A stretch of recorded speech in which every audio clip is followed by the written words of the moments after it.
Partnership chapter में बेटा हमारा क्वेश्चन है, आलिया, भानु और चांद पार्टनर्स हैं जो कि अपने प्रॉफिट को डिस्ट्रीब्यूट करते हैं 3:2 में, और 80,000 का प्रॉफिट इन्होंने बांट लिया है, लेकिन ये 3 चीज़ें इन्होंने प्रोवाइड ही नहीं करवाई। क्या क्या? आलिया और चांद को 1500 रुपये की सैलरी हर महीने जो जानी थी वो नहीं दी। भानु को कमीशन 4000 रुपये का जाना था, नहीं दिया। और भानु और चांद ने आलिया को गारंटी करी थी कि भाई तुम्हारा प्रॉफिट 35,000 का पर एनम मिनिमम होगा ही, और जो भी डेफिशिएंसी होगी वो हम दोनों इक्वली बॉन्ड करेंगे। तो ऐसा तो कुछ हुआ ही नहीं, सीधा 80,000 का प्रॉफिट 3:2 में बढ़ गया। तो ये इतनी बड़ी गलती इन्होंने करी है, चलो इसे सुधार लेते हैं। क्वेश्चन की शुरुआत करते हैं हम। अब आप देखो, इन्होंने जो प्रॉफिट गलत बांटा है उसे पहले आप वापस ले लो।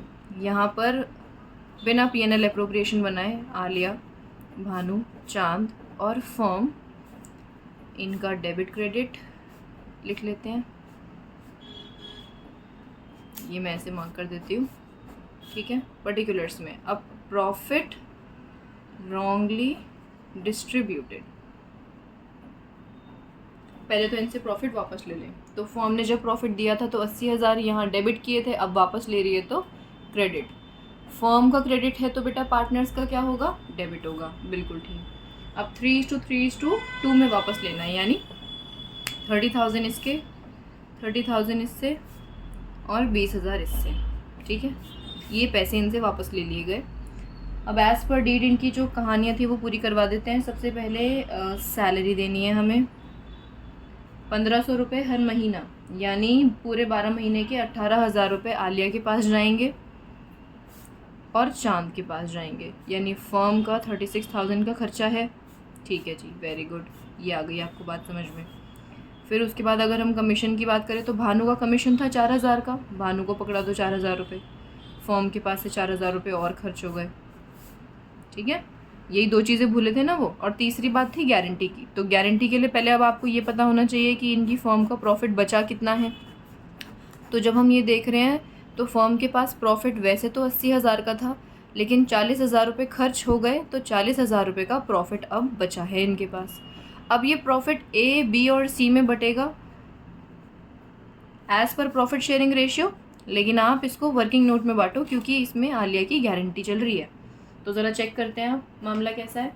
अब इनकी रेशियो क्या है? 3:2, यानी अगर मैं 40,000 का 3/8 कर दूं तो इसके पास कितने पहुंचेंगे? 15,000।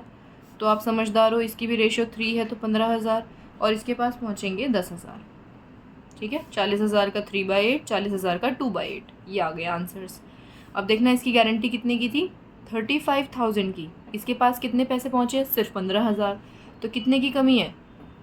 20,000 की। अब ये 20,000 कौन देंगे? B और C मिलकर देंगे। अब इन्होंने लिखी थी ना ये बात कि जो भी आलिया की कमी होगी वो हम दोनों मिल करके बराबर बराबर देंगे।